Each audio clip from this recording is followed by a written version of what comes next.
Hello, folks. Welcome to the Eternals. This is Yukta Sushila Ramakrishnan speaking. When I was in a corporate office, I had the opportunity to listen to Norman Vincent Peale, who was talking to a thousand of people regarding the power of positive thinking. There, he raised a question: do all have a problem? And to my surprise, everybody raised their hands to say yes. And when the same person asked again that if everybody wants to get rid of this problem, and then again I found everybody raised their hands so that they wanted to get rid of the problems. But the way Mr. Norman followed it was extremely surprising.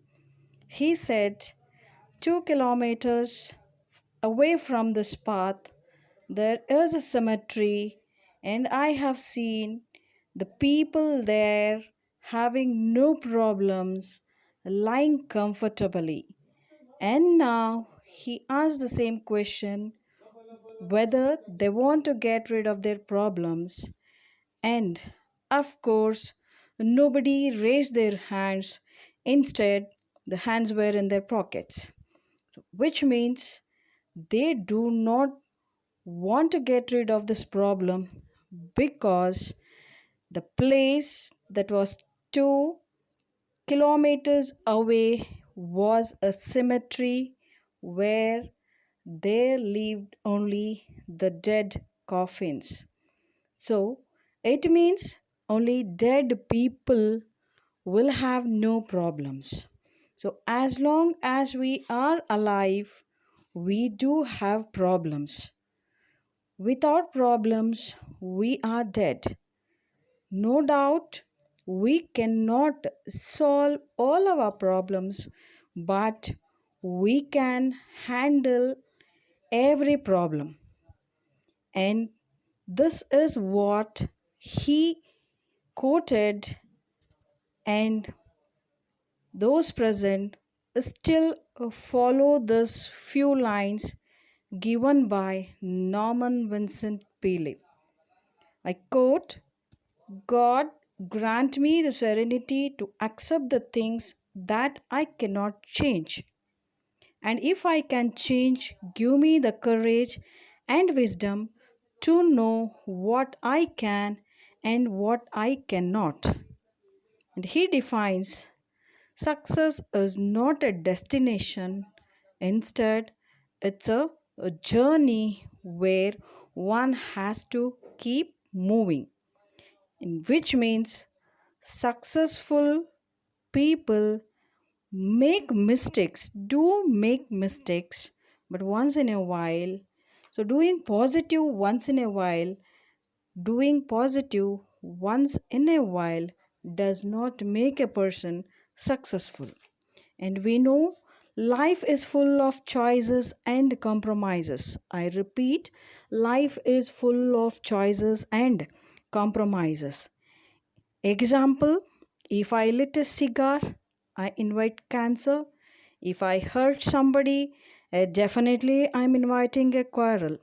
So, after all, we make choices, and that's how choices controls us. Choices controls everyone.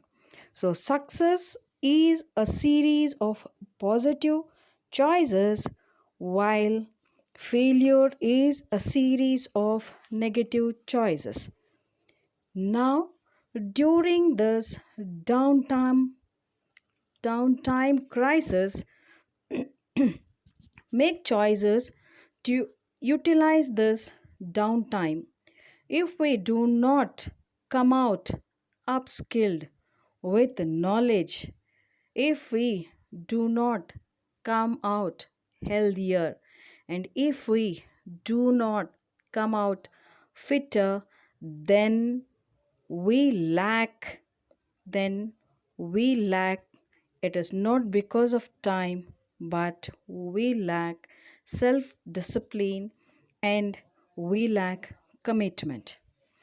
Folks, this is the time we can use this productive for we can get a head start, and once the crisis is over, definitely we would get a jump start.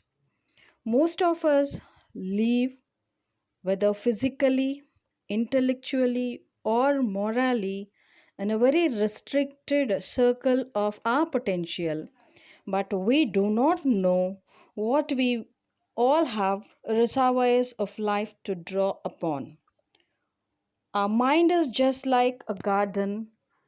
If we care, nurture, and cultivate, it can blossom. It can blossom far beyond our expectations. But if we let it grow with weeds, lasting peace, and inner harmony will always be far from us. Mind management is the essence of life management. Mental mastery comes through conditioning. We might not be able to control the weather, we might not be able to control the traffic, nor the moods of those around us, but we certainly can control our mind towards these events. We all have the power to determine whether we will think about in any moment. This ability is what makes us humans. Our I can is more important than IQ. No matter whatever happens to us in our life, we alone have the capacity to choose our response to it. When we start searching for the positive in every circumstance of our life, we will move into highest dimensions.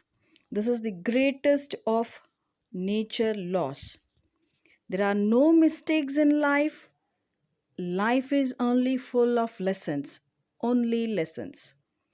No negative experience, only opportunities to grow, learn, and advance.